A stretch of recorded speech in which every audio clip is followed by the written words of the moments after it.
கர்த்தருக்கு ஸ்தோத்திரம். இயேசுவின் 7 வார்த்தைகளுடைய விளக்கத்தை நாம் பார்க்க போகிறோம். அதற்கு முன்பதாக ஒரு மனிதன் தன்னுடைய வாழ்க்கையில் அவன் பேசக்கூடிய அந்த பேச்சு, சாகிற நேரத்தில் பேசக்கூடிய பேச்சு மிகவும் முக்கியமானது. அல்லேலூயா. ஒரு மனிதன் சாவதற்கு முன்பதாக பேசுகிற வார்த்தைகள் மிக மிக முக்கியமானது.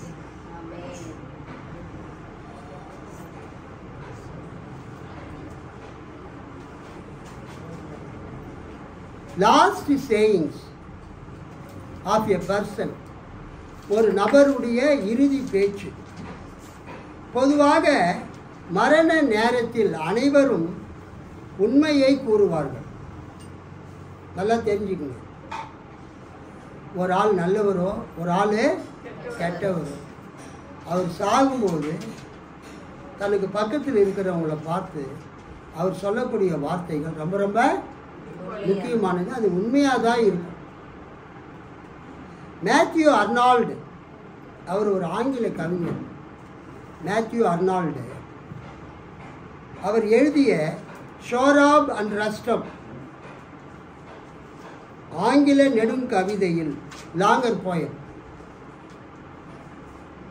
ஷோராப் தான் மரித்து கொண்டிருக்கும் போது தன்னை ஈட்டியால் குத்திய தனது தந்தை ரஸ்டத்தை பார்த்து கூறும் கடைசி வார்த்தைகள் தான், truth sits upon the lips of dying men. இது ரொம்ப இன்ட்ரெஸ்டிங் ஒரு போயம். நான் காலேஜ் படிக்கும்போது, நான் பிஎஸ்சி ஃபிசிக்ஸ் படிக்கும்போது செகண்ட் இயரில் கோலியாத் என்கிற ஒரு கவிதை, ஒரு போயம் ஆங்கிலத்தில் வந்தது. அது George D Peter, English professor, எங்களுக்கு டீச் பண்ணார். ரொம்ப அருமையாக நடத்தினார். அந்த கோலியாத்துக்கும் தாவீதுக்கும் நடைபெற்ற அந்த யுத்தத்தை பற்றி அவர் டீச் பண்ணார். ஒவ்வொரு பாஸ்டரும் கம்பல்சரி ஒரு டிகிரி படிக்கணும். அல்லேலூயா. ஆனால் பலருக்கு படிக்கிற வாய்ப்பு இல்லை, அதை பற்றி ப்ராப்ளம் இல்லை. ஆனால் ஒவ்வொரு போதகர்களும் ஊழியத்துக்கு வருவதற்கு முன்பதாக அட்லீஸ்ட் ஒரு டிகிரியாவது அவங்க படிக்கணும். கரஸில் படிக்கக்கூடாது, காலேஜில் போய் படிக்கணும். அப்போ தான் நிறைய விஷயத்தை நாம் கற்றுக்கொள்ள முடியும். அப்போ அவர் எங்களுக்கு நடத்தினார் கோலியாத் என்கிற அந்த போயம், இங்கிலீஷ் போயிட்டு. அப்போ அவர் சொன்னார், எப்படி தாவீது அந்த கோலியாத்தை அந்த கவன்கல் எரிந்து அவனை கீழே வீழ்த்தி அவனை சாகடிக்கிறான். அது மாதிரி இங்கிலீஷில் ஒரு போயம் இருக்குது. அந்த போயமுக்கு பேர் ஷோராப் அண்ட் ரஸ்டம். அது இங்கிலீஷில் சினிமா படமாக கூட எடுத்துருக்குறாங்க. உங்களுக்கு பார்க்குற வாய்ப்பு இருந்தால் அந்த ஷோராப் அண்ட் ரஸ்டம் படத்தை பாருங்கள். அப்படி இல்லைன்னா ஷோராப் அண்ட் ரஸ்டம் என்ற கவிதை நம்ம லைப்ரரியில் இருக்குது, எடுத்து படித்து பாருங்கள். அப்புறம் நான் அவரே போய் கேட்டேன், அந்த கவிதை எந்த புக்கில் இருக்குதுன்னு. அப்புறம் என்னால் கண்டுபிடிக்க முடியல. அப்புறம் இங்கிலீஷ் டிபார்ட்மெண்ட்லேருந்து பக்கத்துலேயே லைப்ரரி, இங்கிலீஷ் டிபார்ட்மெண்ட்டு, அதுக்கு மேலே தமிழ் டிபார்ட்மெண்ட்டு, அதுக்கு பின்னால் எங்கள் காலேஜில் லைப்ரரி. அவர் லைப்ரரிக்கு வந்து மேத்யூ அர்னால்டு எழுதிய collected works of Matthew Arnold or the complete writings of Matthew Arnold என்ற அந்த கவிதைகள் புக்கை எடுத்து கொடுத்தாரு. அதில் அந்த ஷோராப் அண்ட் ரஸ்டம் இருந்தது. நான் ஃபுல்லாக ஒரு தடவை படித்து பார்த்தேன் காலேஜ் படிக்கும்போது. வெரி ரொம்ப சிம்பிள் லாங்குவேஜ் தான், ஈஸியாக புரிகிற மாதிரி இருந்தது. அப்புறம் நான் மெட்ராஸுக்கு வந்த பிறகு 84 மெட்ராஸுக்கு வந்தேன். அப்போ மவுண்ட் ரோடில் போய் அந்த ஹிகின் பாதம்ஸ், அந்த லாங்மன்ஸ், பிளேக்கி அண்ட் சன்ஸ், அந்த புத்தக நிறுவனங்களுக்கெல்லாம் போய் இந்த ஷோராப் அண்ட் ரஸ்டம் புக்கை தேடினேன். அப்போ ஒரு புக்கு கிடச்சிது. Longman's anthology of longer poems, அந்த புக்கு பேர் and anthology of longer poems, நீண்ட கவிதைகளுடைய தொகுப்பு. அந்த புக்கில் வந்து இந்த ஷோராப் அண்ட் ரஸ்டம் போயம் இருந்தது. நான் ஒரு நாள் ட்ரிப்ளிகேன்லேருந்து நம்ம பாடிக்கு பஸ்ஸில் வரும்போது நான் அந்த போயம் படிச்சுக்கிட்டே வந்தேன். அந்த போயம் படிக்கும்போது அழுவுறேன், பஸ்லேயே அழுவுறேன் தேம்பி. அந்த ஷோராப் அண்ட் ரஸ்டம் அந்த புக்கை, அந்த கவிதையை படிக்கும்போது என் பக்கத்தில் உட்காந்துருக்கிற ஒரு அம்மா நான் அழுவுறதை பார்க்குறாங்க. ஏன்னா இந்த பையன், அப்போ எனக்கு கல்யாணம் ஆகலை, ஏன்னா இந்த பையன் இந்த புக்கை படிச்சுட்டு என்ன பண்ணுறான், அழுகுறான்னு. நிமிர்ந்து பார்த்தாக்கா அந்த பஸ்ஸு பாடியிலேருந்து தாண்டி அம்பத்தூர் எஸ்டேட் போய்விட்டது. அப்புறம் அங்கேருந்து இறங்கி நடந்து எங்கள் வீட்டுக்கு போனேன். அவ்வளோ வெரி பவர்ஃபுல் ஒரு போயம் அது. ஷோராப் என்பது மகன், ரஸ்டம் என்பது அப்பா. தெரியாமல் அப்பா வந்து பையனை கொலை பண்ணிடுவார், ஈட்டியால் குத்தி சாவடிச்சிடுவார். அவர் யுத்தத்துக்கு போகும்போது அவங்க மனைவி கர்ப்பமாக இருக்கிறாங்க. அவருக்கு குழந்தை பிறக்கும், ஆண் குழந்தை. ஆனால் போய் சொன்னவன் உங்களுக்கு ஒரு பெண் குழந்தை பிறந்திருக்குதுன்னு சொல்லிடுவான். பெண் குழந்தை பிறந்ததுனால நான் வீட்டுக்கு வரமாட்டேன்னு சொல்லி அவர் வேற எங்கேயோ போயிடுவார். ஆனால் பிறந்தது என்ன, ஆண் குழந்தை. அப்போ இவர் அப்பா இல்லாமல் இவர் வளரும்போது நான் போய் எங்கள் அப்பாவை தேடி கண்டுபிடிச்சிட்டு வரேன்ட்டு அம்மா கிட்ட சொல்லிவிட்டு ஒவ்வொரு நாடாக போவார், ஒவ்வொரு யுத்த காலத்துக்கு போவார்.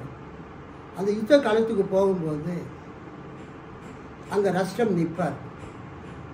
இவர் தான் ரஸ்டம் சொன்ன உடனே அந்த பையன் சொல்கிறான், இன்றைக்கி எங்கள் அப்பாவை நான் பார்த்து பேசி அவர் என்ன பண்ணுவேன், எங்கள் வீட்டுக்கு கூட்டின்னு போயிடுவேன்னு சொல்லிட்டு அவன் அங்கே பேட்டில் ஃபீல்டில் இருக்கிறான்.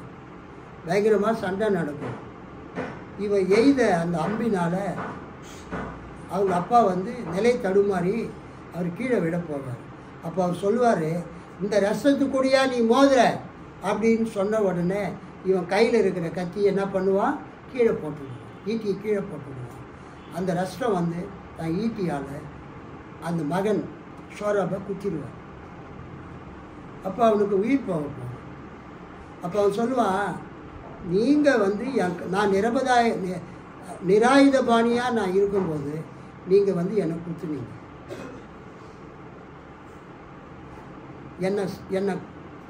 என்னை வந்து நீங்கள் குத்தி இருக்கக்கூடாது. ஆனால் என் கையில் இருக்கிற கத்தியையும் பட்டயத்தையும் நான் கீழே போட என்ன காரணம்னா, ரஸ்டம்னு ஒரு பேரை சொன்னீங்கல்ல, அந்த பேர் தான் என்னை அந்த கத்தியெல்லாம் கீழே போட வைத்தது, ஈட்டியெல்லாம்.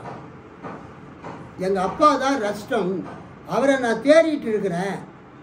இந்த யுத்தத்தில் உங்களை நான் சந்திக்கிறேன், நீங்கள் எனக்கு அப்பான்னு தெரிஞ்சிருந்தா நான் உங்கள் கூட சண்டை போட்டிருக்கவே மாட்டேன் அப்படின்னு அவன் சொல்லுவான். அப்போ அந்த ரஸ்டம் சொல்லுவான், ரஸ்டத்துக்கு ஆம்பளை பையனே கிடையாது, ஆண் பிள்ளையே கிடையாது, ரஸ்டத்துக்கு ஒரு பெண் பிள்ளை தானே பிறந்தது அப்படின்னு சொன்னவொன்னே இவன் சொல்லுவான், இல்லை யாரோ உங்களுக்கு தவறாக செய்தி கொடுத்துருக்குறாங்க, நான் தான் ரஸ்டத்தினுடைய ஒரே மகன், எங்கள் அம்மா தான் அப்பாவுக்காக காத்துட்டு இருக்கிறாங்க வீட்டில், பல வருஷம் ஆயிடுச்சு, 20 வருஷத்துக்கு மேலே ஆயிடுச்சு அப்படின்னு சொன்ன உடனே என்ன நடக்குதுன்னா, அப்போ ஒரே இருண்டுடும், வானம் பூமியெல்லாம் இருண்டுடும், நட்சத்திரங்கள்லாம் தெரியும். இந்த பக்கம் படை வீரர்கள், இந்த பக்கம் படை வீரர்கள்லாம் வேடிக்கை பார்த்துட்டு இருப்பாங்க. அப்போ அந்த ஷோராப் சொல்லுவான், truth sits upon the lips of the dying man. மரித்து கொண்டிருக்கிறவனுடைய உதடுகள் மீது உண்மை தங்கி இருக்கும். அல்லேலூயா. அதுதான் அந்த ஸ்டோரி, ஷோராப் அண்ட் ரஸ்டம். உலக புகழ்பெற்ற வார்த்தை, truth sits upon the lips of the dying man. So இயேசு சிலுவையில் அறையப்பட்டவராக அவர் தொங்கிக் கொண்டு இருக்கிறார். அல்லேலூயா. அவர் பேசக்கூடிய 7 வார்த்தைகள், 7 தடவை பேசின அந்த வார்த்தைகள் மெய்யான வார்த்தைகள். கைத்தட்டி ஆண்டவரை மகிமைப்படுத்தும்.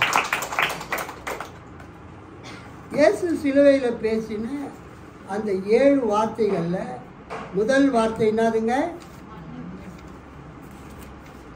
லூக்கா 23:34 படிங்க. லூக்கா 23:34. அப்பொழுது இயேசு, பிதாவே, இவர்களுக்கு மன்னியும், தாங்கள் செய்கிறது என்னதென்று அறியாதிருக்கிறார்களே என்றார். அவருடைய வஸ்திரங்களை அவர்கள் பங்கிட்டு சீட்டு போட்டார்கள். அப்பொழுது இயேசு, தந்தையே, இவர்களை மன்னியும், ஏனெனில் தாங்கள் செய்வது என்னவென்று இவர்களுக்கு தெரியவில்லை என்று சொன்னார். திரு விவிலியம் பைபிளில் நீங்கள் பார்த்தீங்கன்னா அது பிராக்கெட்டுக்குள்ளே இருக்கும். அந்த வசனம் நான் படித்த வசனம் எதுக்குள்ளே இருக்கும்? பிராக்கெட்டில் அடைப்புக்குறிக்குள் இருக்கும். அங்கே என்ன கொடுத்துருக்குறாங்க? ஒரு நட்சத்திரம், ஸ்டார் கொடுத்துருக்குறாங்க. அடைப்புக்குறிக்குள் உள்ள இச்சொற்றோட பல கையெழுத்து படிகளில் காணப்படவில்லை. இயேசு சிலுவையில் பேசின அந்த முதல் வார்த்தை என்று சொல்லப்படக்கூடிய அந்த வார்த்தை அந்த ஒரிஜினல் புக்கில் இல்லை. ஒரிஜினல் புக்கில் இல்லை. பட் இருந்தாலும் இயேசு சிலுவையில் பேசின இது முதல் வார்த்தையாக நாம் எடுத்துக்கொள்கிறோம். இயேசு அவங்க சிலுவையில் அறிஞ்சாங்க. பிலாத்து சிலுவையில் அறிய ஒப்பு கொடுத்தார்.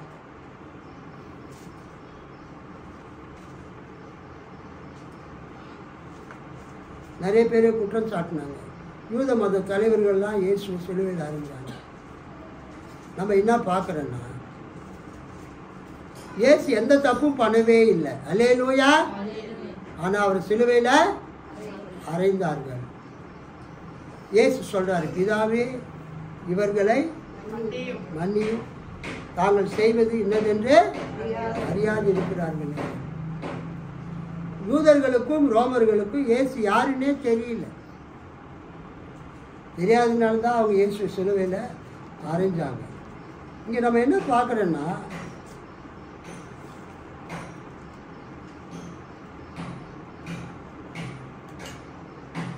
லூக்கா 23:34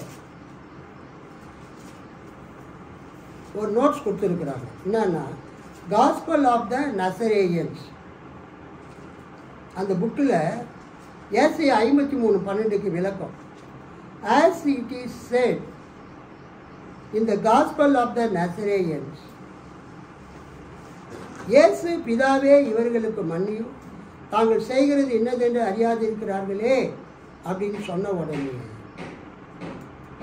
ஆயிரக்கணக்கான மக்கள், அங்கு நின்ற யூதர்கள் இயேசுவின் பக்கம் மனம் திரும்பினார்கள். அல்லேலூயா. That is this word of the Lord. Many thousands of Jews standing around the cross believed. பிதாவே, இவர்களுக்கு மன்னியும், தாங்கள் செய்கிறது என்னதென்று அறியாதிருக்கிறார்களே அப்படின்னு சொன்னதை கேட்ட சிலுவை அண்ட நின்ற ஆயிரக்கணக்கான யூதர்கள் இயேசுவை விசுவாசித்து மனம் திரும்பினார்கள். அல்லேலூயா சொல்லாமா? பொதுவாக சிலுவையில் தொங்குறவங்க மற்றவங்களை சபிப்பாங்க, மற்றவங்களை இகழ்வாங்க. ஆனால் இயேசு சபிக்கவும் இல்லை, இகழவும் இல்லை, மற்றவர்களை மன்னித்தார். கவனிங்க, இயேசு பூமியில் வாழ்ந்தபோது எத்தனையோ பேரை மன்னிச்சிருக்கிறார். அந்த திமிர்வாதக்காரன் இல்லையா, அந்த ஒரு கட்டிலில் ஒரு படுக்கையில் வச்சு கூட்டிகிட்டு வந்து ஓட்டை பிரித்து அவனை இறக்கினாங்க. அப்போ இயேசு அவனை பார்த்து என்ன சொன்னார்? உன் பாவங்கள் உனக்கு மன்னிக்கப்பட்டது. அந்த விபச்சாரத்தில் கையுமையுமாய் பிடிக்கப்பட்ட பெண்ணை இயேசு என்ன சொல்கிறாரு? நீ போய் இனி பாவம் செய்யாத. அவர் பாவத்தை மன்னிக்கிறார். பல இடங்களிலே இயேசு பாவத்தை மன்னித்தவர். இங்கே பிதா கிட்ட ஏன் அவர் ஜெபம் பண்ணுறாருன்னா, ஏன் அவரே மன்னிக்கலன்னா, இந்த யூதர்கள், இந்த ரோமர்கள் இயேசுவை சிலுவையில் அறிந்த பாவம் யாருக்கு விரோதமான பாவம்? தேவனுக்கு விரோதமான பாவம். அல்லேலூயா. செயின்ட் அகஸ்டின் அதுதான் சொல்கிறார். இவங்க தேவனுடைய குமாரனை சிலுவையில் அறைந்து அவர்கள் செடிஷன், தேவனுக்கு விரோதமான குற்றத்தை செய்தபடியினால் தேவன் தான் இவங்க பாவத்தை மன்னிக்க முடியும். அதனால இயேசு பிதாவே இவர்களுக்கு மன்னியும் என்று அவர் ஜெபிக்கிறதை பாருங்கள். ரெண்டாவது வார்த்தை லூக்கா 23:43. ரெண்டாவது வார்த்தை இயேசு அவனை நோக்கி, இன்றைக்கு நீ என்னுடனே கூட பரதேசில் இருப்பாய் என்று மெய்யாகவே உங்களுக்கு சொல்லுகிறேன் என்றார். பிரைஸ் எல்லாம், பிரைஸ் எல்லாம். இயேசு சிலுவையிலே அவர் தொங்கிக் கொண்டிருக்கும் போது அவருக்கு வலது பக்கத்திலும் இடது பக்கத்திலும் 2 கல்லர்களை என்ன பண்ணுறாங்க? சிலுவையில் அரைஞ்சாங்க. அதில் மனம் திரும்பின கல்வனுக்கு என்ன பேருன்னா டிஸ்மாஸ் தேமாஸ் என்று பெயர். சிலுவையில் 2 கல்வர்கள் தொங்குறாங்க. அதில் ஒரு கல்வனுக்கு என்ன பேர்? டிஸ்மாஸ் அல்லது தேமாஸ் அல்லது டுமாக்கஸ் என்ற பெயர்கள் இருந்துள்ளன. அவனுக்கு மனம் திரும்பிய கல்வன் என்ற பெயரும் இருந்துள்ளது. மனம் திரும்பாத கல்வன் டுமாக்கஸ் என்று அழைக்கப்படுகிறான். டிஸ்மாஸ் தேமாஸ் பெனிடென்ட் தீஃப், மனம் திரும்பின கல்வன். அன்ரிப்பன்டட் தீஃப் யாருன்னா டுமாக்கஸ். இதை William பார்க்லேயும் Eva Maria Seabird Johnson அவர்கள் தாங்கள் எழுதின புஸ்தகத்தில் எழுதியிருக்கிறாங்க. டிஸ்மாஸ் அவனுக்கு இன்னும் டிஸ்மாஸ் மனம் திரும்பின கல்வன். மனம் திரும்பாத கல்வனுக்கு என்ன பேருன்னா கெஸ்டாஸ். இந்த 2 பேரை நம்ம நிக்கோதோவின் சுவிசேஷத்துலேயும் இன்னும் பிற ஆதிகால அந்த புத்தகங்களிலும் நாம் அறிகிறோம். மனம் திரும்பின கல்வன் இயேசுவை பார்த்து சொல்கிறான், நீர் உமது ராஜ்யத்தில் வரும்போது என்னை நினைத்தருளும் அப்படின்னு அவன் சொல்கிறான். அதுக்கு இயேசு என்ன சொல்கிறாரு? ஆமேன் ஆமேன் சாய் லெகோ சேமரான் மெட் இ எமு எசே எண்டோ பரடைசோ amen to you I say. நீ என்னை கேட்ட, நீ உமது ராஜ்யத்துக்கு வரும்போது என்னை நினைத்தருளும் அப்படின்னு கேட்ட. அதுக்கு நான் ஆமேன் சொல்லுகிறேன். ஆமேன் டு யூ ஐ சே, உனக்கு நான் ஆமேன் சொல்லுகிறேன். இன்று என்னுடன் நீ பரதீசில் இருப்பாய். ஒரு அல்லேலூயா சொல்லாமா? நீ மரித்த பிறகு நீ என்னோடு கூட பரதீசில் இருப்பாய் என்று இயேசு அங்கு பரதீஸ் என்பதை பரலோகத்தை குறிப்பிடுகிறார். ஜான் மில்டன் த பேரடைஸ் லாஸ்ட் என்ற புத்தகத்திலே அவர் எழுதும்போது இந்த பரலோகத்தை பற்றி குறிப்பிடுகிறார். பரதீசும் பரலோகமும் தற்போது ஒன்றுதான். ஹெவன் என்ற வார்த்தையும் பேரடைஸ் என்ற வார்த்தையும் என்னதுங்க? ஒன்றுதான். இயேசு தனது உயிரை விட்ட அன்றே பரலோகத்தில் உள்ள பரிசுத்த ஸ்தலத்தில் பிரவேசித்து தனது இரத்தத்தை கிரயமாக செலுத்தி நமக்கு நித்திய மீட்பை உண்டு பண்ணினார். ஆகவே இந்த பெரிய வெள்ளிக்கிழமைக்கு என்ன பேருன்னா டே ஆஃப் ரிடம்ஷன். அல்லேலூயா, கர்த்தருக்கு ஸ்தோத்திரம் உண்டாவதாக. மூன்றாவது இயேசு பேசின 3வது வார்த்தை யோவான் 19:26-27. இயேசு பேசின 3ஆம் வார்த்தை யோவான் 19. இயேசு தம்முடைய தாயையும் அருகே நின்று தமக்கு அன்பாய் இருந்த சீஷனையும் கண்டு தம்முடைய தாயை நோக்கி, ஸ்திரீயே, அதோ உன் மகன் என்றார். பின்பு அந்த சீஷனை நோக்கி, அதோ உன் தாய் என்றார். அந்நேரம் முதல் அந்த சீஷன் அவளை தன்னிடமாய் ஏற்றுக்கொண்டான். இயேசு தன்னுடைய தாயை தாயே என்று அழைக்காமல் ஸ்திரீயே, உமன் என்றுதான் அழைக்கின்றார். அம்மணி என்ற வார்த்தைக்கு இணையான குணாய் என்ற வார்த்தை, அது கிரேக்க மொழியிலே குணாய், அம்மணி, அதுதான் ஸ்திரீயே உமன் என்று அழைக்கப்படுகிறது. மதிப்புடன் மரியாதையுடன் திருமணமான அல்லது திருமணமாகாத பெண்ணை மரியாதையுடன் அழைக்கும் சொல்லது. மகப்பேறு மருத்துவம், கைனகாலஜி. இந்த கைனகாலஜி என்ற மெடிக்கல் டேர்ம் மகப்பேறு மருத்துவத்தை குறிக்கிறது. அந்த வார்த்தை எங்கிருந்து வந்ததுன்னா இந்த குணே என்ற வார்த்தையிலிருந்து வந்தது. குணே, கைனே என்றால் அம்மணி. அது மரியாதையுடன் அழைக்கக்கூடிய ஒரு வார்த்தை, ஸ்திரீயே. ரோமன் கேத்தலிக் சர்ச்சுக்கும் புரொட்டஸ்டன்ட் சர்ச்சுக்கும் வித்தியாசம் உண்டு.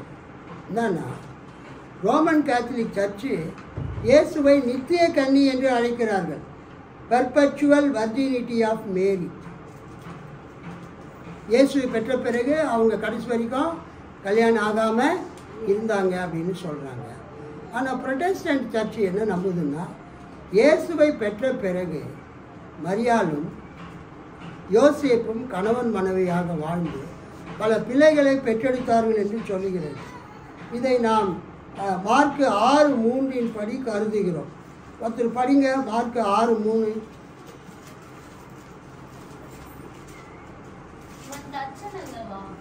மரியாளுடைய குமாரன் அல்லவா? யாக்கோபு, யோசேப், யூதா, சீமோன் என்பவர்களுக்கு சகோதரன் அல்லவா? இவன் சகோதரிகளும் இங்கே நம்மிடத்தில் இருக்கிறார்கள் அல்லவா என்று சொல்லி அவரை குறித்து இடல் அடைந்தார்கள். பார்த்தீங்களா? இவன் சகோதரர் என்பது இயேசு பிறந்த பிறகு மரியாளுக்கு பிறந்த பிள்ளைகள். அவங்க என்ன சொல்கிறாங்க ரோமன் கேத்தலிக், அது சித்தி பிள்ளைங்க, பெரியமா பிள்ளைங்க, கசின் பிரதர்ஸ் அப்படின்னு சொல்கிறாங்க. ஆனால் சங்கீதம் 69:8-9 நீங்கள் படிங்க. சங்கீதம் 69:8-9.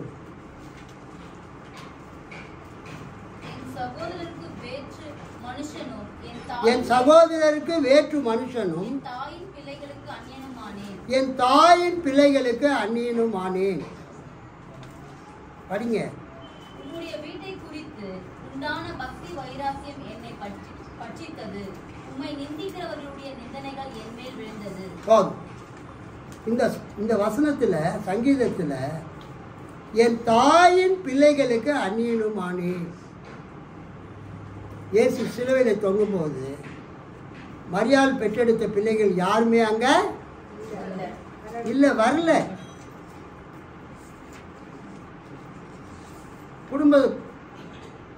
குடும்பத்தில் இயேசுவை அவர்கள் புறக்கணித்தார்கள். இயேசு சிலுவையில் தொங்கும்போது மரியாள் அங்கே நிற்கிறாங்க. இயேசுக்கு அன்பான சீஷன் அங்கே நிற்கிறான். இயேசு மரியாளை பார்த்து, ஸ்திரீயே அதோ உன் மகன்.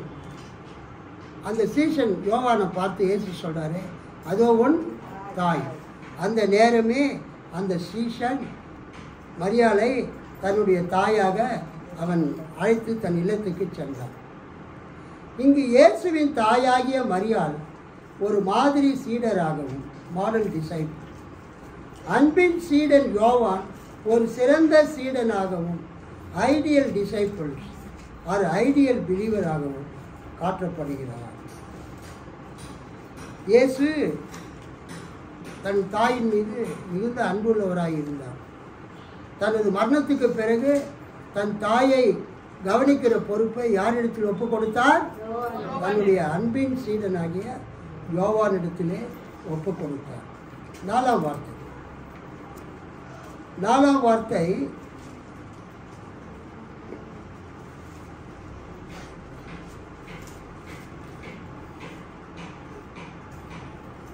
மார்க்கு 15:34, மத்தேயு 27:46. படிங்க, 2 பேர் சீக்கிரமா படிங்க. 9ஆம் மணி நேரத்திலே இயேசு ஏலோயி ஏலோயி லாமா சபக்தானி என்று மிகுந்த சத்தமிட்டு கூப்பிட்டார். அதற்கு என் தேவனே ஏன் என்னை கைவிட்டீர் என்று அர்த்தமாம். அதுக்கு அடுத்தது மத்தேயு 27:46. 6ஆம் மணி நேரம் முதல் 9ஆம் மணி நேரம் வரைக்கும் பூமி எங்கும் அந்தகாரம் உண்டாயிற்று. 9ஆம் மணி நேரத்தில் இயேசு ஏலி ஏலி லாமா சபக்தானி என்று மிகுந்த சத்தமிட்டு கூப்பிட்டார். அதற்கு என் தேவனே ஏன் என்னை கைவிட்டீர் என்று அர்த்தமாகும். ஃபெப்ரீஷியஸ் சென்னையில் இஎல்எம் ஃபெப்ரீஷியஸ் ஹையர் செகண்டரி ஸ்கூல் இருக்குது.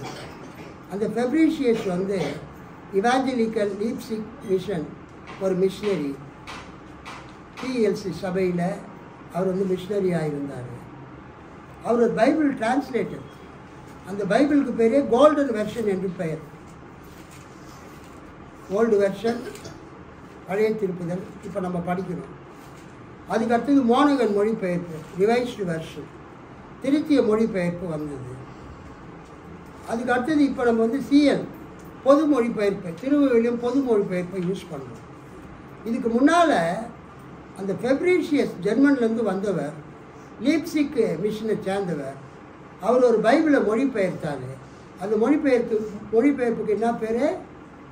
கோல்டன் வெர்ஷன், பொன்னான மொழிபெயர்ப்பு. அவ்வளோ அருமையான மொழிபெயர்ப்பு. அந்த மொழிபெயர்ப்பில் ஃபெப்ரீஷியஸ் எப்படி மொழிபெயர்க்கிறாரு?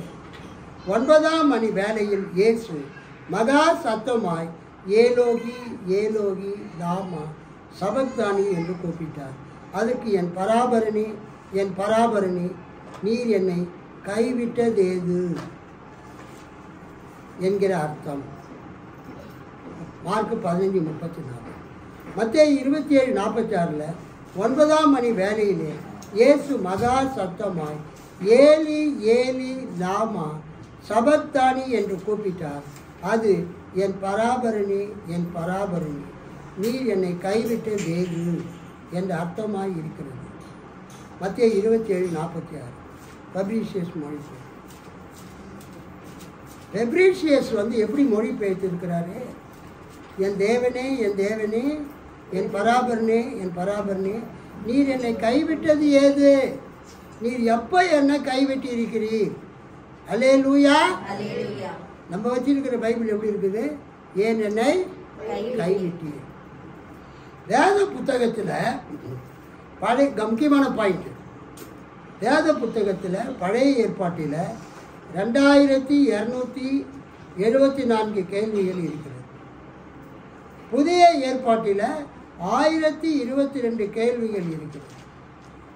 ஆக முழு பைபிள்லேயும் 3296 கேள்விகள் இருக்கிறது. இந்த பைபிளில் உள்ள எல்லா கேள்விகளுக்கும் பதில் உண்டு. ஆனால் இயேசு சிலுவையில் மொழிந்த இந்த 4ஆம் வார்த்தையில் கேட்கப்பட்ட கேள்விக்கு எளிதாக பதிலை கண்டுபிடிக்க முடியாது. அல்லேலூயா. பைபிளில் மொத்தம் எத்தனை கேள்வி இருக்குது? 3296 கேள்வி. எல்லா கேள்விக்கும் பதில் இருக்குது. இந்த ஒரே ஒரு கேள்விக்கு என்ன கிடையாதுங்க? பதில் கிடையாது. என் தேவனே ஏன் என்னை கைவிட்டீர்? கேள்வி கேட்டவர் தேவகுமாரன். யார் இடத்துல கேட்டார்? பிதாவாகிய தேவனிடத்தில் கேட்டார். இயேசு சிலுவையில் அவர் மரித்தார். அப்போ இந்த கேள்வி கேட்குறார், என் தேவனே ஏன் என்னை கைவிட்டீர்? அதுக்கு Raymond Brown, New Testament scholar, death of the Messiah என்ற புத்தகத்தை எழுதினவர் என்ன சொல்கிறாரு? இந்த 4ஆம் வார்த்தையை ரேமான் பிரவுன் தனது மேசியாவின் மரணம் என்ற நூலில் மொழிபெயர்த்த போது அவர் எப்படி டிரான்ஸ்லேட் பண்ணியிருக்கிறாரு? என் கடவுளே ஏன் என்னை கைவிட்டீர் என்பதை என் கடவுளே எந்த காரணத்திற்காக என்னை கைவிட்டீர் என்று அவர் மொழிபெயர்த்திருக்கிறார். For what reason you have forsaken me? என் கடவுளே எந்த நோக்கத்திற்காக என்னை கைவிட்டீர்? For what purpose you have forsaken me? எந்த காரணத்துக்காக கைவிட்டீர்? எந்த நோக்கத்திற்காக கைவிட்டீர்? யூகன் மோல்ட்மன் சிலுவையில் அறையப்பட்ட கடவுள், த குரூசிஃபைட் காட் என்ற தனது நூலில் துன்புறும் கடவுள்தான் மனிதனுக்கு உதவி செய்ய முடியும் எந்த காரணத்துக்காக தேவன் இயேசுவை கைவிட்டார்? எந்த நோக்கத்திற்காக தேவன் இயேசுவை கைவிட்டார்? போல்ட்மன் சொல்கிறாரு, துன்புறும் கடவுள்தான் மனிதனுக்கு உதவி செய்ய முடியும். The suffering God alone can help the human beings என்பது சிலுவையில் அறையப்பட்டு துன்புற்று கடவுளால் கைவிடப்பட்டு மரித்து உயிர்த்தெழுந்த கடவுள்தான் மனிதனுக்கு உதவி செய்ய முடியும் என்கிற நம்பிக்கையை போல்ட்மன் அவர்களின் வார்த்தை மனுகுலத்திற்கு நம்பிக்கையை தருகிறது. கைத்தட்டி ஆண்டவரை மகிமைப்படுத்தும். இயேசு துன்பப்பட்டு வேதனைப்பட்டு பாடுபட்டு சிலுவையில் மரித்ததுனால பாடுபடக்கூடிய துன்பப்படக்கூடிய மக்களுக்கு இயேசு என்ன செய்கிறார்? விடுதலையை கொடுக்கிறார். அல்லேலூயா சொல்லாமா? இயேசு என் தேவனே என் தேவனே ஏன் என்னை கைவிட்டீர் என்பது தேவனால் கைவிடப்பட்டதால் எழுந்த ஒரு அழுகுரல் ஆகும். cry of dereliction. இயேசு எத்தனையோ தடவை ஜெபம் பண்ணார், இந்த பாத்திரத்தை என்னை விட்டு நீங்கள் கூட ஆனால் நீங்கும்படி செய்யும். ஆனால் தேவன் அதை நீக்கலை. தேவன் ஒருவரே, தேவனுக்கும் மனுஷருக்கும் மத்தியஸ்தரும் ஒருவரே, எல்லாரையும் மீட்பு பொருளாக தம்மை ஒப்பு கொடுத்த மனுஷனாகிய கிறிஸ்து இயேசு அவரே. இதற்குரிய சாட்சி ஏற்ற காலங்களில் விளங்கி வருகிறது. பகல் 12 மணியிலிருந்து பிற்பகல் 3 மணி வரைக்கும் பூமி எங்கும் அந்தகாரம் உண்டாயிற்று. கடவுளுடைய நியாய தீர்ப்புக்கு அடையாளம் இருள். இருள் பாவத்துக்கு அடையாளம். முழு உலகத்தின் பாவமும் கடவுளால் இயேசுவின் மீது சுமத்தப்பட்டது. பாவம் அறியாத அவரை தேவன் நமக்காக பாவமாக்கினார். எல்லாரையும் மீட்கும் பொருளாக தம்மை ஒப்பு கொடுத்த மனுஷனாகிய கிறிஸ்து இயேசு அவரே. இதற்குரிய சாட்சி ஏற்ற காலங்களில் விளங்கி வருகிறது. யோவான் ஸ்நானகன் இயேசுவை இதோ உலகத்தின் பாவத்தை சுமந்து தீர்க்கிற தேவ ஆட்டுக்குட்டி என்றார். நாம் வாசித்த சங்கீதம் 22:1 இயேசு கூறியதை இறையியல் அறிஞர்கள் எப்படி கூறுகிறார்கள்? கைவிடப்பட்டதால் எழுந்த வேதனையின் வார்த்தை. என் தேவனே என் தேவனே ஏன் என்னை கைவிட்டீர் என்பது cry of desolation, cry of anguish. தேவன் கைவிடப்பட்டதால் எழுந்த வார்த்தை. அவர் உலக தோற்றம் முதல் அடிக்கப்பட்ட ஆட்டுக்குட்டி என்று இயேசு அழைக்கப்படுகிறார். ஓகே, அடுத்தது 5ஆம் வார்த்தை யோவான் 19:28. யோவான் 19:28 எல்லாம் முடிந்தது என்று இயேசு அறிந்து வேத வாக்கியம் நிறைவேறத்தக்கதாக தாகமாய் இருக்கிறேன் என்றார். தாகமாய் இருக்கிறேன் என்றார். இயேசு தாகமாய் இருக்கிறது என்றார். மறைநூலில் எழுதியுள்ளது நிறைவேறவே இப்படி சொன்னார். ஆக்சுவலாக பெரிய வெள்ளிக்கிழமை அன்னைக்கு நிறைய பேர் சொல்லுவாங்க, இயேசு ஆத்ம தாகத்தில் ஆத்துமாக்கள்லாம் நரகத்துக்கு போகிறாங்க, ஆத்துமாக்கள் ரட்சிக்கப்படணும், ஆத்ம தாகத்தில் இது சொன்னாருன்னு சொல்லுவாங்க. இயேசு சொன்னது ஆத்ம தாகம் அல்ல. அல்லேலூயா.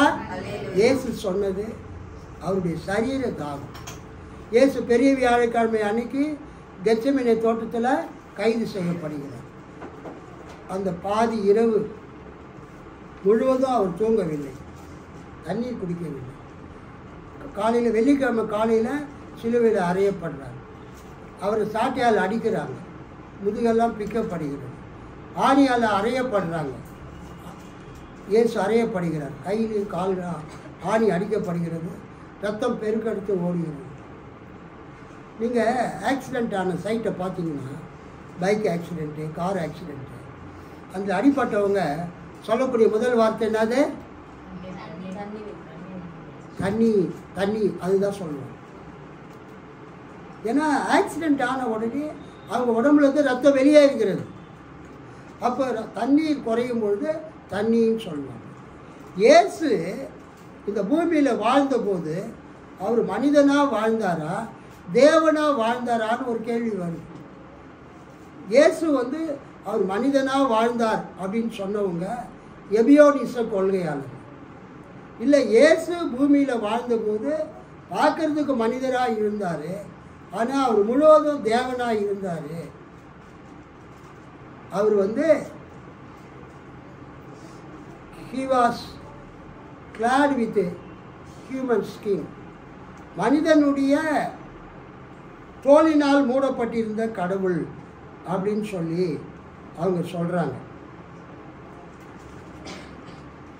இயேசுவை நிறைய பேர் அவரை வந்து என்னவா ஏற்றுக்கொள்ளவில்லை, அவரை வந்து மனிதனாக ஏற்றுக்கொள்ளவில்லை.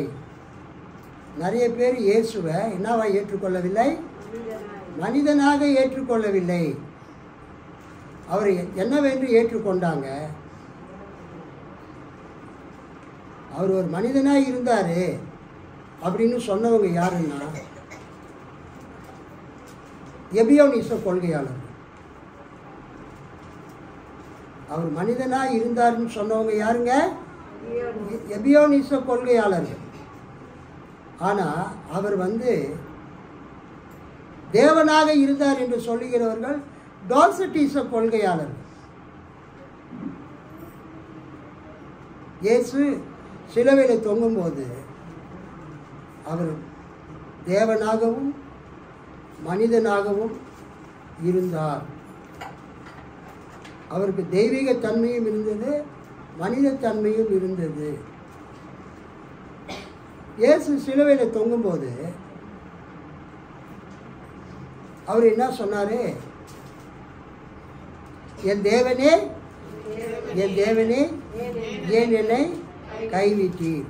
My God, my God, why have you forsaken me?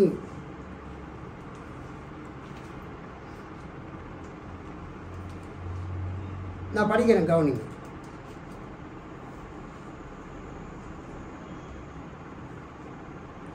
மத்தேயு 27:45-51 ஒருத்தர் படிங்க. 6 மணி நேரம் முதல் 9 மணி நேரம் வரைக்கும் பூமி எங்கும் அந்தகாரம் உண்டாயிற்று. 9 மணி நேரத்தில் இயேசு ஏலி ஏலி லாமா சபதானி என்று மிகுந்த சத்தமிட்டு கூப்பிட்டார். அதற்கு என் தேவனே, என் தேவனே, ஏன் என்னை கைவிட்டீர் என்று அர்த்தமாம். அங்கே நின்றவர்களில் சிலர் அதை கேட்ட பொழுது இவன் எலியாவை கூப்பிடுகிறான் என்றார்கள். உடனே அவர்களில் ஒருவன் ஓடி கடற்காலானை எடுத்து காடியில் தோய்த்து அதை ஒரு கோலில் மாட்டி அவருக்கு குடிக்க கொடுத்தான். மற்றவர்களோ, ஒரு எலியா இவனை ரட்சிக்க வருவானோ பார்ப்போம் என்றார்கள். My God, my God, why hast thou forsaken me? இதை வந்து the Gospel of Peter, பேதுரு எழுதின சுவிசேஷத்தில் 5வது அதிகாரம் 15-20 அந்த சுவிசேஷத்தில் இந்த வேத பகுதி எப்படி எழுதப்பட்டிருக்கிறது கவனிங்க. காஸ்பல் ஆஃப் பீட்டர், பேதுரு எழுதின சுவிசேஷம் 5வது அதிகாரம் 15-20. Now it was noonday, and darkness prevailed over all Judea, and they were afraid and distressed for fear the sun had set while he was still alive. For it is written for them that the sun should not set upon one put to death. And one of them said, give him gall with vinegar to drink. And they mixed them and gave it to him.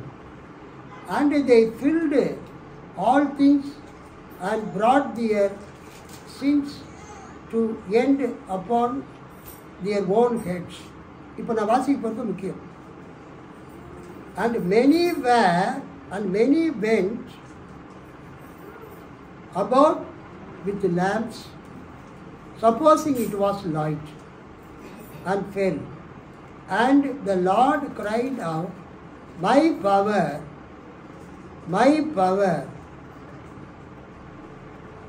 thou hast forsaken me. And saying this, he was taken up. And in the same hour, the curtain of the temple of Jerusalem was torn into two. இங்கே முக்கியமான point என்னன்னா gospel of பீட்டரில் 5:15-20 my power thou hast forsaken me. இயேசு கிறிஸ்து வாழ்ந்த காலத்தில் சிலர் அவரை மனிதன் என்று சொன்னார்கள், சிலர் அவரை தேவன் என்று சொன்னார்கள்.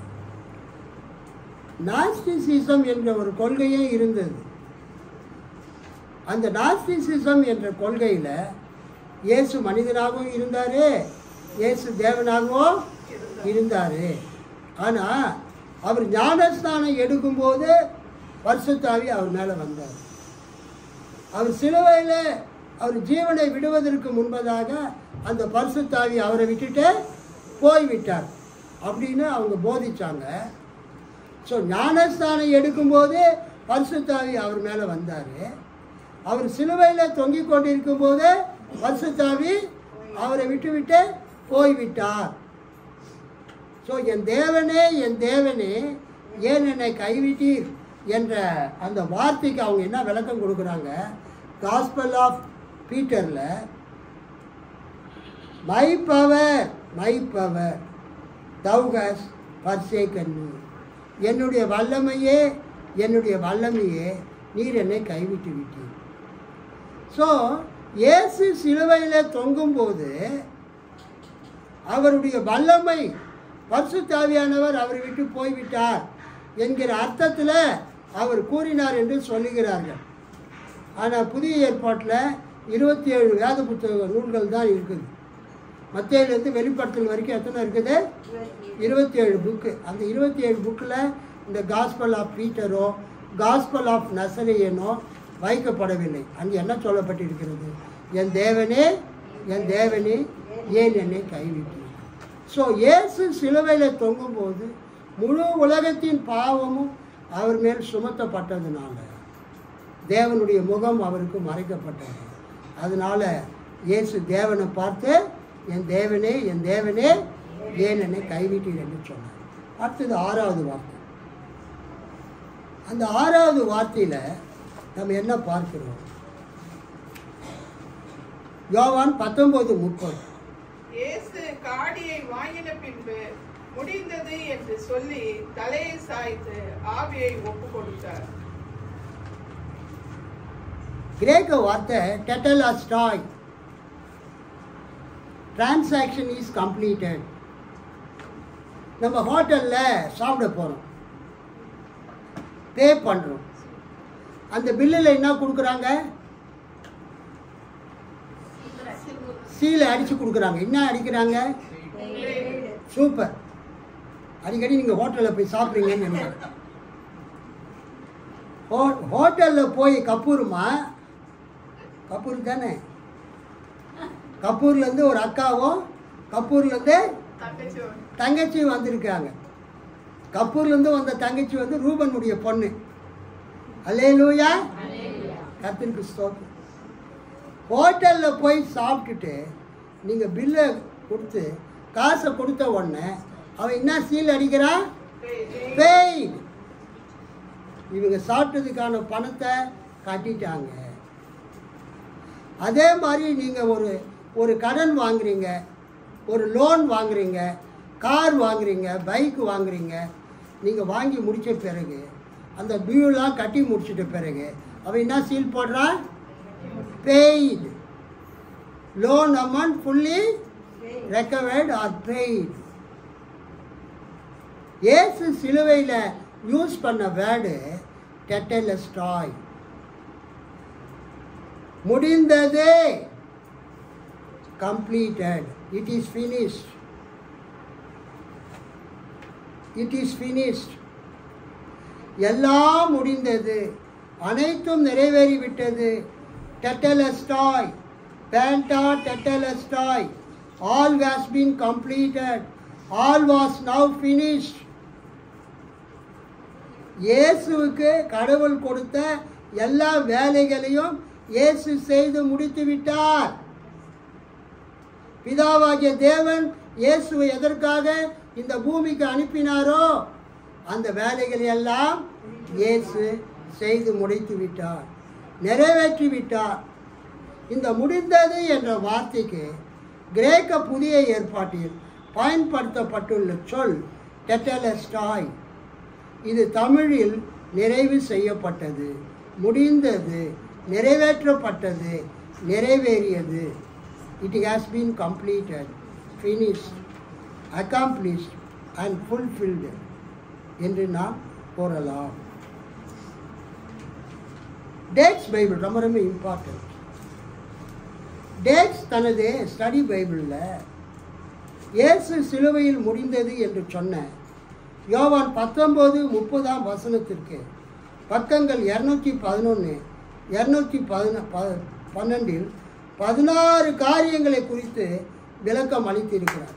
கைத்தட்டி ஆண்டவரை மகிமைப்படுத்து.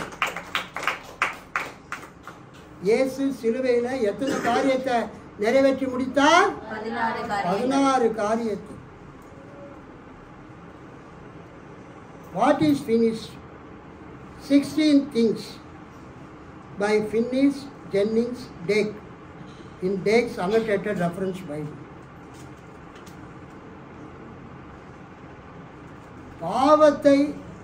பாவத்தின் தண்டனையை இயேசு நிறைவேற்றி முடித்தார். அல்லேலூயா. கடவுளுக்கும் மனிதர்களுக்கும் இடையில் இருந்த தடுப்பு சுவரை இயேசு தகர்த்து போட்டார். இயேசு சிலுவையில் ஜீவன் விட்டபோது தேவாலயத்தின் திரைச்சலை 2ஆக கிழிந்தது. அது வரைக்கும் கடவுளுக்கும் மனிதர்களுக்கும் இடையில இருந்த அந்த பிரிவினை இயேசுவினுடைய சிலுவை மரணத்தினால் அகற்றப்பட்டது. we can directly go to God. அதனால்தான் நம்ம யார்கிட்டையுமே எனக்காக ஜெபம் பண்ணுங்கன்னு சொல்ல தேவையில்லை. அன்னை மரியே எங்களுக்காக கடவுளிடத்தில் வேண்டிக் கொள்ளும். புனிதர்களே எங்களுக்காக கடவுளிடத்தில் வேண்டிக் கொள்ளும் அப்படின்னு யாருமே ஜெபம் பண்ண தேவையில்லை. நம்ம டைரெக்டாக என்ன பண்ணலாம்? ஜெபம் பண்ணலாம், கடவுள் நோக்கி ஜெபம் பண்ணலாம். ஸோ இயேசு சிலுவையில் மொத்தம் 16 காரியங்களை நிறைவேற்றி முடித்தார். அடுத்தது 7ஆம் வார்த்தை லூக்கா 23:46. ஒருத்தர் படிங்க. இயேசு பிதாவே உம்முடைய கைகளில் நாவே ஒப்புவிக்கிறேன் என்று மகா சத்தமாய் கூப்பிட்டு சொன்னார். இப்படி சொல்லி ஜீவனை விட்டார். யூத பிள்ளைகள் தாங்கள் தூங்க செல்லும் பொழுது அவங்க ஜெபம் பண்ணுவாங்க. ஒவ்வொரு யூத பிள்ளைகளும் தூங்க போகும்போது என்ன ஜெபம் பண்ணுவாங்க?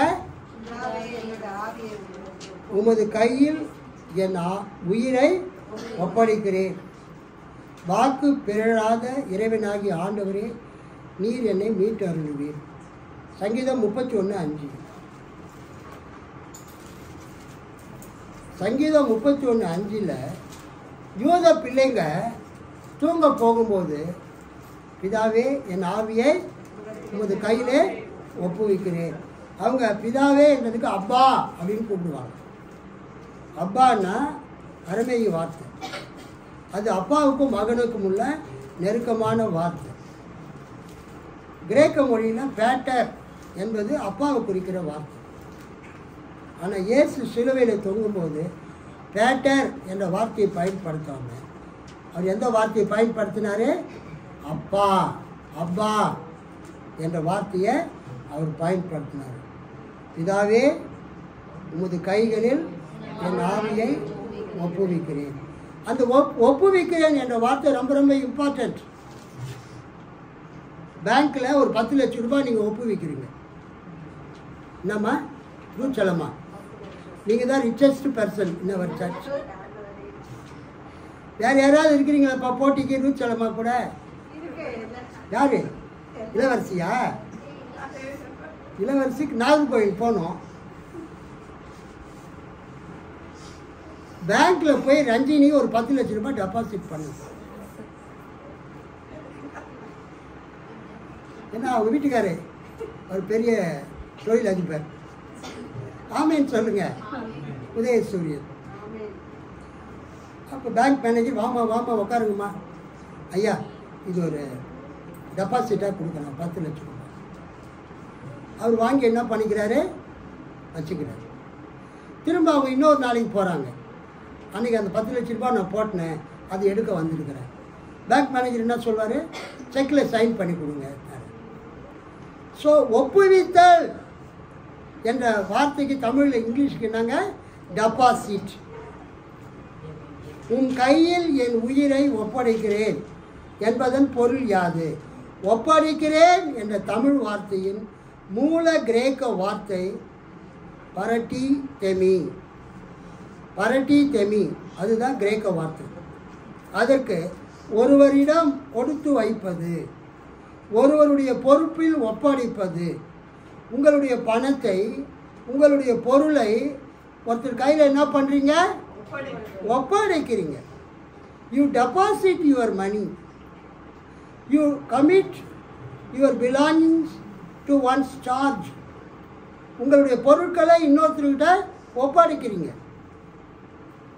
இதுக்கு விளக்கத்தை ஆதாம் கிளார்க், இந்த வசனத்தை ஆதாம் கிளார்க் தனது பைபிள் கமெண்ட்ரியில் I deposit my soul in thy hands, உமது கைகளில் எனது ஆவியை ஒப்படைக்கிறேன் அல்லது கொடுத்து வைக்கிறேன் என்று மொழிபெயர்த்து விளக்கம் அளித்துள்ளார். கைத்தட்டி ஆண்டவர் மகிழ்ச்சி. கொடுத்து வைக்கிறேன் என்றால் திரும்ப பெற்றுக்கொள்வேன் என்று பொருள்.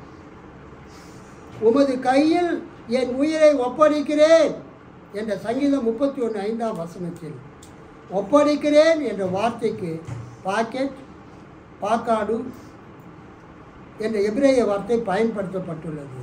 அதன் ஸ்ட்ராங் எண் 6485 ஆகும். அதை கமிட், சார்ஜ் என்றும் மொழிபெயர்க்கலாம். ஸோ இயேசு தமது ஆவியை பிதாவின் கையில் ஒப்புவித்தார். அல்லேலூயா. தந்தையே, உம் கையில் என் உயிரை ஒப்படைக்கிறேன். பராட்டி தெமி. ஸோ இங்கே நம்ம என்ன பார்க்குறோன்னா, இயேசு தந்தையிடம் தனது உயிரை ஒப்படைத்தார். மரித்த 3வது நாளில் உயிரோடு எழுந்திருப்பேன் என்கிற நம்பிக்கை இயேசுவிடம் இருந்தது.